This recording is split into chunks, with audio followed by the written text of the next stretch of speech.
그들이 베드로와 요한이 담대하게 말함을 보고 그들을 본래 학문 없는 범인으로 알았다가 이상히 여기며 또 전에 예수와 함께 있던 줄도 알고 또 병 나은 사람이 그들과 함께 서 있는 것을 보고 비난할 말이 없는지라.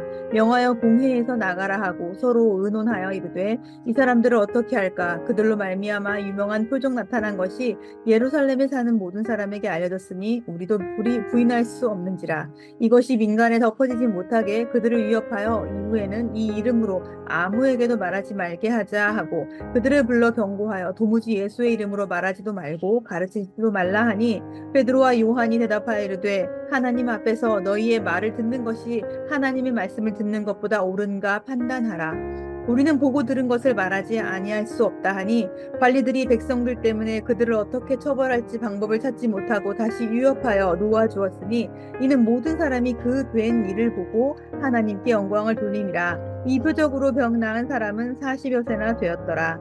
사도들이 노임에 그 동료에게 가서 제사장들과 장로들의 말을 다 알리니 그들이 듣고 한 마음으로 하나님께 소리를 높여 이르되 대주제여 천지와 바다와 그 가운데 만물을 지으신 이시오 또 주의 종 우리 조상 다윗의 입을 통하여 성령으로 말씀하시기를 어찌하여 열방이 분노하며 족속들이 허사를 경영하였는고 세상의 군왕들이 나서며 관리들이 함께 모여 주와 그의 그리스도를 대적하도다 하신 이로소이다.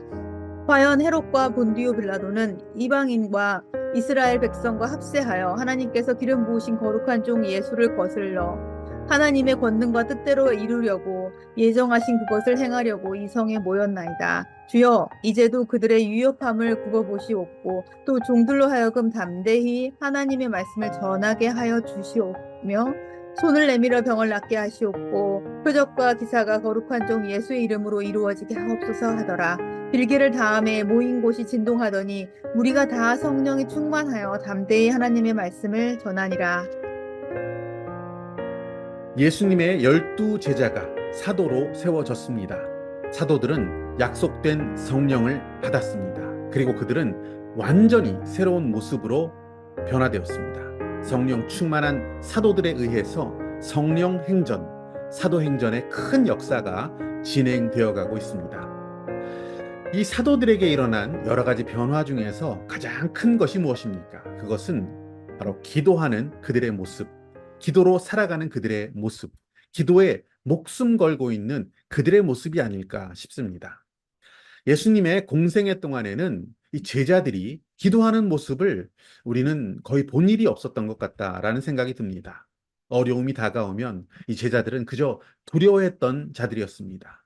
도움이 정말 절실히 필요한 그런 상황이 있어도 그들은 기도하지 않았고 그냥 원망하고 불평을 일삼던 자들이었구나라는 것을 복음서를 보면 우리는 알 수가 있습니다. 주님께서 그들에게 기도를 요청했을 때 그들이 어떻게 합니까? 간절히 기도하지 못하는 모습이었습니다. 억지로 마지못해서 기도하는 척했던 자들이 제자들이었습니다. 예수님은 너희들은 왜 한 시간도 깨어서 기도하지 못하느냐? 정말 안타까운 마음으로 제자들을 질책하셨던 그 말씀이 기억납니다. 주님께서 잡히시던 바로 그날 겟세마네 동산에서 제자들에게 세 차례나 예수님은 중보해달라고 기도해달라고 요청하십니다. 하지만 제자들은 그날 밤에도 기도에 실패했습니다. 그 기도에 실패한 그 밤, 바로 이어지는 장면이 무엇입니까? 주님을 잡으러 온 자들과 만나게 되는 장면이죠. 그때 베드로가 어떻게 합니까? 대제사장의 곁에 서 있던 자들 한 사람의 칼을 빼서 어떻게 합니까? 말고라는 사람의 귀를 베어버리는 그러한 일을 했던 사람이 기도하지 않은, 기도에 실패한 베드로의 모습이었습니다. 쉽게 분노하는 모습이었습니다. 그리고 자신의 힘으로 뭔가 문제를 해결해 보려고 했었던 제자 베드로의 모습이었습니다. 예수님께서는 대제사장 그 종의 귀를 고쳐주시고 칼로 자신의 힘으로 문제를 해결하고자 했었던 베드로를 꾸짖으십니다. 기도하지 않았던 제자들은 그렇게 자신의 힘으로 문제를 해결하려고 하는 자들이었습니다. 자신의 뜻대로 의지대로 살려고 했었던 기도에 실패한 자들, 그들이 제자들이었습니다. 그들은 기도하지 않았기에 하나님의 능력을 힘입지 못하는 자들이었습니다. 기도하지 않았기 때문에 하나님의 뜻을 이루어드리지 못하는 자들, 그들이 제자들이었습니다. 예수님이 잡히십니다. 잡히시고 기도하지 않았던 제자들은 어떻게 합니까? 예수님을 버리고 도망하기에 바쁜 그러한 모습이 그 밤에 펼쳐지고 있지 않습니까? 그때 그들 중 한 사람은 몸에 두르고 있었던 배 혼이불까지 버려놓고 혼비백산에서 벗은 몸으로 도망하는 그런 민망한 장면까지 보여주고 있습니다. 기도하지 않았고 기도에 실패했던 그들은 두려움에 가득한 모습으로 거기에 나오고 있습니다.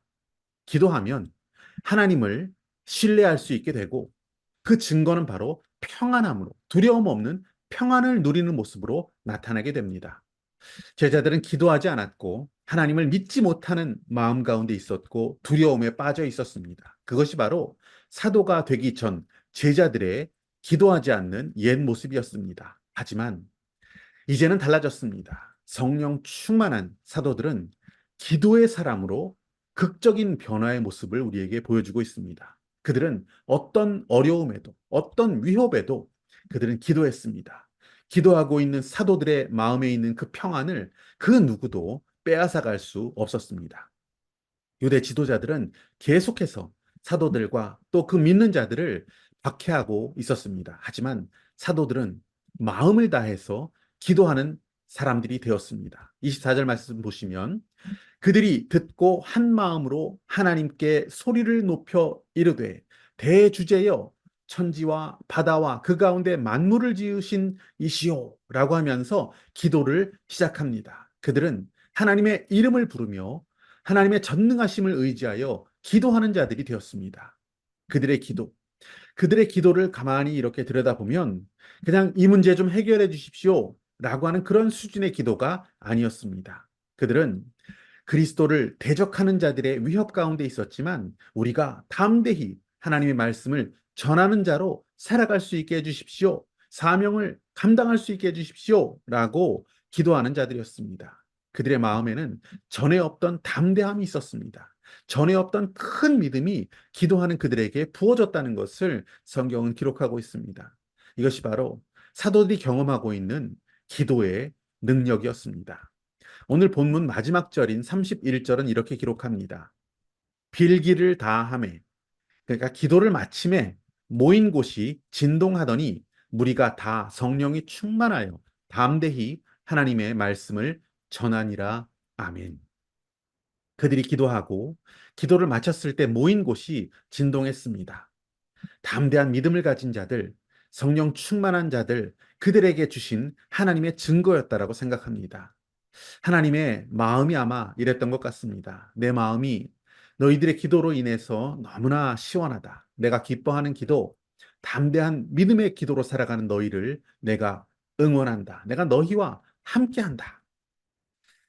마치 기도하고 있는 사도들의 등을 두드려 주시는 하나님의 손길과도 같은 그런 장면이었다라고 생각합니다. 기도하며 믿음으로 담대함으로 크게 쓰임 받은 성령 충만한 사도들처럼 기도하며 살아가는 저와 여러분이 되시기를 축복합니다.